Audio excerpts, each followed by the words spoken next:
Opa galera, beleza? Aqui quem está falando com vocês é o Gustavo e mais um vídeo no canal Cruzeiro News.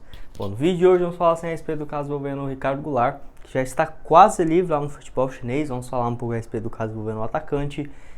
Que ele fala também sobre a renovação de contrato de um jogador da base do Cruzeiro, que tem um potencial gigantesco. Eu diria que hoje é a maior promessa da base, que teve esse contrato renovado até 2023, até o final. Queria falar também sobre o jogo de ontem, né? Uma análise goleada de 3-0 do Cruzeiro em cima do Curitiba, resultado excelente, além também do aproveitamento da Raposa, que hoje é atrás apenas de um time na competição, desde quando chegou o Luxemburgo, tá? Mas antes de começar, me aproveito aqui para deixar seu like e também se inscrever no canal, para continuar recebendo mais conteúdos como esse e ajudar nós a chegar a essa marca de 27 mil inscritos.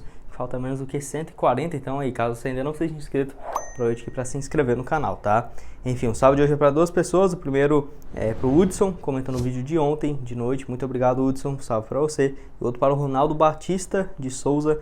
Muito obrigado, Ronaldo, comentando o vídeo de ontem também. Então, caso você queira aparecer aqui no vídeo de hoje, que eu devo postar ali umas 6h15, 6h30, deve ter mais um vídeo ainda hoje aqui para vocês. Já deixa aqui embaixo nos comentários, quem sabe você não aparece aqui também no canal, tá? Enfim, vamos começar falando justamente sobre o jogo de ontem, diante do Curitiba. Partida assim, que eu mesmo estava ansioso para ver esse jogo, para ver o que o Cruzeiro iria apresentar, mas não estava esperando assim, muita coisa do Cruzeiro não. Até disse para vocês ali na análise do jogo de ontem, ou empate em 0-0 ou uma vitória de 1-0 bem sofrido mesmo, que felizmente não foi o que aconteceu. O Cruzeiro que assim, fez um grande jogo, derrotou o líder Curitiba fora de casa por 3-0, sendo os gols marcados ali pelo Giovani, pelo Adriano e também pelo Eduardo Brock. Foi o melhor jogo do Cruzeiro na competição, sem sombra de dúvidas. Quase não deu chances para a equipe adversária. O Curitiba finalizou apenas 7 vezes na partida. Eu diria que uma dessas só foi com um grande perigo para o Fábio. Uma postura defensiva que permitia contra-ataques por parte do Cruzeiro, ainda mais ali no início do jogo com o Vitor Leque e o Bruno José, que sem dúvidas foi fundamental, tá? Foi a primeira vitória do Cruzeiro com um placar acima de 2 gols. Venceu o Brasil de Pelotas na última rodada por 2-0, já tinha sido algo inédito praticamente, né? E agora vencendo o Curitiba fora de casa por 3-0, que até permite nós a dar uma iludida, né? Vencer ali 9 partidas até o final da competição, que garantiria o número ideal do acesso, né? Enfim, vamos ver. O primeiro gol foi aos 3 minutos com o Giovani, recebeu um passe na esquerda, ele estava como se fosse um ponta esquerda naquela jogada e finalizou tirando do goleiro Wilson do Curitiba. Foi muito bem no lance, um golaço, ele nem comemorou porque já teve uma passagem lá no Curitiba. E assim, o Cruzeiro mesmo fazendo esse gol com o Giovani, que foi o segundo dele na competição, ou terceiro no caso, o Cruzeiro ainda continuou atacando. Foi um cruzamento do Vitor Leque e assim, o Adriano estava livre dentro da área, chutou meio que errado ali ainda, mas pegou o goleiro Wilson surpreso porque a bola foi rasteira e assim, ele fez seu primeiro gol aqui como profissional do Cruzeiro e também a primeira assistência, né, do Vitor Leque, jogador que o Cruzeiro tem que pagar R$700 mil caso queira comprar ele lá em maio, junho do ano que vem, 50% dos direitos econômicos junto ao Atlético Goianiense, tá? Enfim, o Adriano também é um cara que foi muito bem nesse jogo, tá mandando mesmo no meio de campo do Cruzeiro. Gostei bastante da saída de contra-ataque da Raposa. Você vê ali que tanto o Giovani quanto o Adriano, o Lucas Ventura, né, tá jogando demais também. A saída de bola do Cruzeiro melhorou bastante. Diria que até os volantes muito mais habilidosos, parecendo um meia para sair jogando. E isso foi fundamental para o Cruzeiro criar outras oportunidades. Poderia ter feito 3-0, 4-0 ainda no primeiro tempo, porque o Curitiba estava todo pro ataque e deu muitas opções. O Bruno José acabou sentindo mais uma vez o pé direito, não se sabe se ele vai estar à disposição para o jogo contra o Botafogo na terça, mas pelo placar já está folgado, ele saiu, né, para prevenir, e entrou sim o Felipe Augusto, que no segundo tempo ainda jogou de lateral, porque o Matheus Pereira já estava amarelado, tá?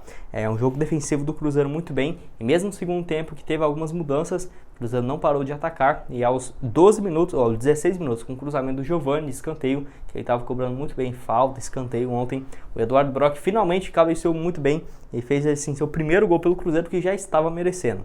O Eduardo Brock aqui, que eu já critiquei ele várias vezes, mas na questão ofensiva é um cara assim, que precisa ser destacado. Tanto em questão de lançamento, o cara é muito bom.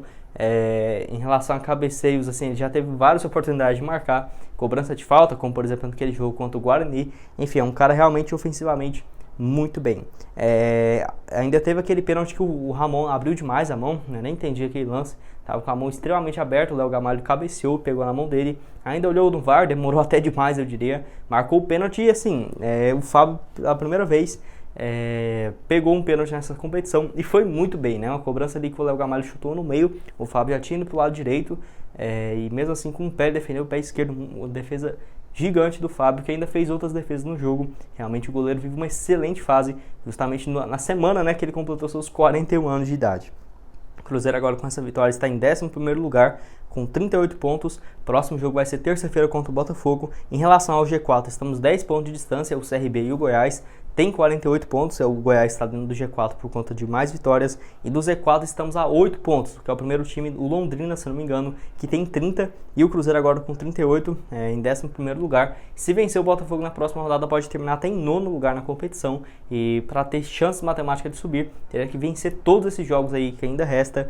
Então vamos ver aí o que vai acontecer, né? Dá até uma iludida, mas pelo menos um time muito mais preparado para a próxima temporada. Enfim, falei demais aqui, deixa aqui a sua opinião nos comentários, o que vocês acharam a respeito desse jogo, tá? Queria falar também a respeito do aproveitamento do Luxemburgo, dar uma ressaltada, onde a Raposa tem um aproveitamento de vice-líder da Série B, tendo 59,9% de aproveitamento dos pontos, e esse percentual só é inferior ao do líder Curitiba, que tem 62,1% até aqui. Em 14 jogos desde o Luxemburgo chegou, foram 6 vitórias, empatou 7 e perdeu apenas uma. A questão de empate, empatou demais, né? Desses 7 empates, se tivesse vencido umas 4, estaria muito bom, mas mesmo assim, um aproveitamento excelente. A grande questão foi o péssimo primeiro turno que o Cruzeiro fez, né? Aquela reta ali com o Moser, com o Felipe Conceição, enfim, foram muito ruins e tá pagando o preço agora. Inclusive, se tivesse começado a competição, o Cruzeiro estaria dentro do G4 hoje, pegando apenas o primeiro turno, por exemplo, as 14 primeiras rodadas. O Cruzeiro hoje estaria em terceiro lugar. Então, assim, um aproveitamento excelente do Cruzeiro, né?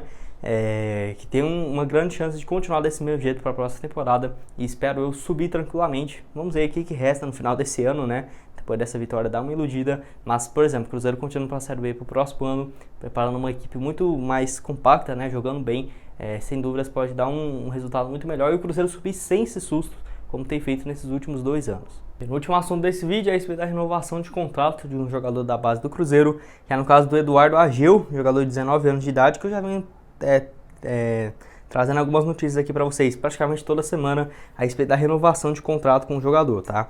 Ele que assim, tem apenas 19 anos de idade, foi comunicado aí já nessa sexta-feira, antes do jogo do Cruzeiro, a renovação de contrato dele, jogador que tinha vínculo até o final, agora desse ano. Então assim, tinha várias equipes interessadas na sua contratação. Para você ter uma ideia, ele que nesse ano foram 26 jogos na base do Cruzeiro e marcou 8 gols, mesmo jogando como um volante, como se fosse um Adriano ali. O cara marcou 8 gols e tem sido o destaque do Cruzeiro, tanto no Brasileirão quanto na Copa do Brasil da categoria. Inclusive foi ele que marcou o gol da classificação no jogo contra a Copa do Brasil diante do Atlético Paranaense, tá? E assim, essa renovação que já tem quase um mês mais ou menos ali que tem tido conversas, e a diferença que o Eduardo Ageu pedia, porque o Cruzeiro estava disposto a oferecer, era de apenas R$2.000. Então o Cruzeiro pagou esses R$2.000 a mais que estava pedindo e renovou esse vínculo até dezembro de 2023. Para você ter uma ideia, na gestão do Wagner Pires, um dos erros gigantescos, mais um, né, renovou alguns contratos de jogadores da base, uns 6, que assim, eles acertaram lá em 2018 a renovação por 5 anos, ou seja, iria até o final de 2023, mas eles eram menor de idade, então a FIFA só deixa no máximo 3 anos para quem tem menos do que 18, então esse vínculo se encerrando agora no final de 2021 e teve essa prorrogação pelo menos até dezembro de 2023. Outras equipes, como por exemplo o São Paulo, já demonstrou interesse no atleta, e o Ageu foi foi grato, né, ao Cruzeiro por ter continuado, porque se ele quisesse sair de graça para qualquer outra equipe, vive uma excelente fase, sem dúvidas ele conseguiria sair, tá? Ele que pro ano que vem espero que possa ter oportunidade, já tem uma idade maior, 19 anos, então assim, é um cara que já está extremamente preparado e pode ser uma opção a mais para o Luxemburgo no próximo ano como volante, quem sabe até um pouco um cara de ofensivo, já que tem marcado muitos gols na categoria de base. E o último assunto desse vídeo é a respeito do Ricardo Goulart. Alguns de vocês me pediram para falar a respeito do jogador, que assim, está cada vez mais perto de deixar o Guangzhou Evergrande para a próxima temporada. Isso porque, caso você não saiba, o campeonato chinês está parado praticamente há mais do que 5 meses, que não tem jogos por lá. Inclusive vários jogadores do futebol chinês voltando aqui para o futebol brasileiro. O Miranda foi um exemplo deles no início do ano para o São Paulo, que já estava tendo essa crise, né, por lá. Teve também o Paulinho, que rescindiu seu contrato também com o Guangzhou, e inclusive foi especulado no Corinthians. E agora mais um nome forte é no caso do Ricardo Goulart. ele que assim, o Guangzhou deve nesse momento cerca de 300 bilhões de dólares apenas de dívidas. Então assim, a empresa por trás, né, que investe dinheiro no Guangzhou está com essa dívida gigantesca e possivelmente não vai ter condições de investir, por exemplo, no futebol para a próxima temporada. Isso para você ter uma noção, tem vários jogadores brasileiros por lá, tem o Aloysio, se não me engano tem um Fernandinho ainda, alguns jogadores interessantes, o Ricardo Goulart é o mais interessante dessa lista, e o time mesmo registrou um prejuízo de 1 bilhão e 500 milhões de reais na última temporada. Então, só para você ter uma ideia do tanto que eles gastam mais do que arrecada. O Ricardo Goulart, que voltou nessa última temporada, em apenas 13 partidas ele já deixou a marca dele, né? Já fez o estrago por lá. 13 jogos, 7 gols e 2 assistências. Foi emprestado ao Palmeiras, onde teve um destaque em 2019, 12 jogos, 4 gols e 3 assistências. Mas recebeu uma proposta do Fortuna, lá da China, e por lá ele foi emprestado pelo Guangzhou. Não jogou muito, 18 jogos, 4 gols e 4 assistências. Então um cara que, por exemplo, voltando ao futebol brasileiro, teria que fazer toda uma readequação física e tudo mais, porque tem mais do que uns 2 anos que ele não joga com muita frequência, fazendo apenas 15, 20 jogos por temporada. Até alguns de vocês me perguntaram a possibilidade dele voltar para o Cruzeiro. Eu diria que continuando na segunda divisão a chance é zero. Se o Cruzeiro estivesse na Série A, por exemplo, aí sim, conseguindo um acesso, né, no caso, com um projeto de clube-empresa para a próxima temporada, sem dúvidas, seria muito mais viável. Já seria difícil, né? Sem dúvidas. Mas assim, seria muito mais viável do que hoje. E o Palmeiras assim, é o principal candidato, apesar do Nicola já ter perguntado para alguns dirigentes dentro do Palmeiras, que não se animou tanto assim com a ideia de voltar como jogador, porque ele sem dúvidas vai querer um salário gigantesco, que o Cruzeiro nem sonha, né, em pagar isso para apenas um jogador.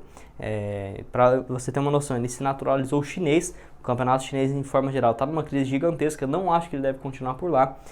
Inclusive, ele fez essa nacionalização para poder jogar lá pela China. E assim, vamos ver agora os próximos passos. Que é um cara que eu acho que vai voltar para o Cruzeiro alguma vez, mas não acho que vai ser por agora, tá? Jogador de 30 anos, quem sabe daqui 2 anos, 2 anos e meio, ele voltando ao Cruzeiro com uns 33 anos de idade, ainda vai ser um excelente jogador.